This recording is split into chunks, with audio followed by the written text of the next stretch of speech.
à tous, c'est Marine. Après quelques jours de vacances, je reprends enfin les commandes de Weekly Fix. Et on commence ce nouveau numéro avec le grand retour de Spyro.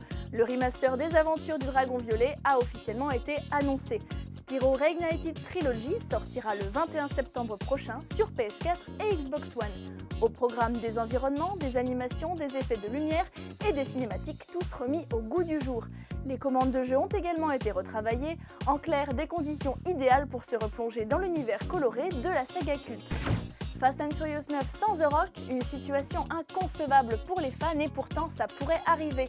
En interview avec Rolling Stone, Dwayne Johnson a confié ne pas être sûr de figurer au casting du prochain volet de la saga. Un problème de planning? Visiblement non, mais plutôt des tensions avec Vin Diesel qui pourrait être à l'origine de son absence. Rassurez-vous, The Rock n'est pas prêt de faire ses adieux à la franchise, il sera prochainement à l'affiche d'un spin-off centré sur Hobbs et son rival Deckard Shaw, campé à l'écran par Jason Statham. Un film dérivé dont la sortie est déjà prévue pour l'été 2019. Le jeu Spider-Man d'Insomniac a enfin une date de sortie. Peter Parker tissera sa toile le 7 septembre sur PS4. Le jeu récupère au passage une édition collector imposante qui comprend du contenu scénarisé inédit, un steelbook, une statuette mystérieuse ou encore un artbook. Des bonus de précommande ont aussi été annoncés comme cette géniale tenue punk pour Spidey. On a également appris que le jeu ne possède pas de microtransactions et tournera à 30 fps sur PS4 comme sur PS4 Pro. Enfin, détail amusant, on pourra prendre des selfies avec les piétons du monde ouvert, rien de plus normal pour l'amical voisin Spider-Man. La CW est dame généreuse, la chaîne a renouvelé Riverdale, Supernatural, Jane the Virgin et Crazy Ex-Girlfriend, mais aussi toutes ces séries de super-héros. Les justiciers d'Arrow, Flash, Legend of Tomorrow, Supergirl et Black Lightning seront donc de retour à la rentrée prochaine. En parlant de Black Lightning, il pourrait chasser du criminel avec l'archer vert lors d'un événement crossover.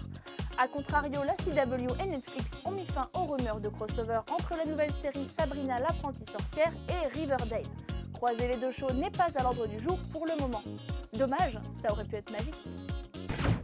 Fin de parcours pour No Life, la chaîne dédiée aux cultures geek et japonaises va tirer sa révérence après 11 ans de diffusion.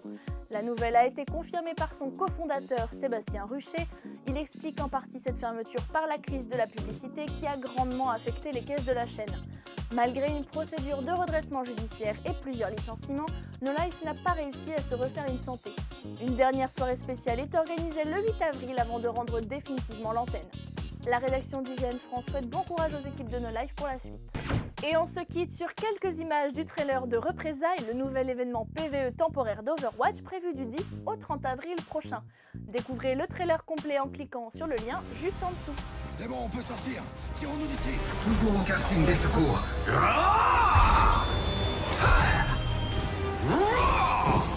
Que quelqu'un s'occupe de cet assassin. Gardez vos distances avec elle.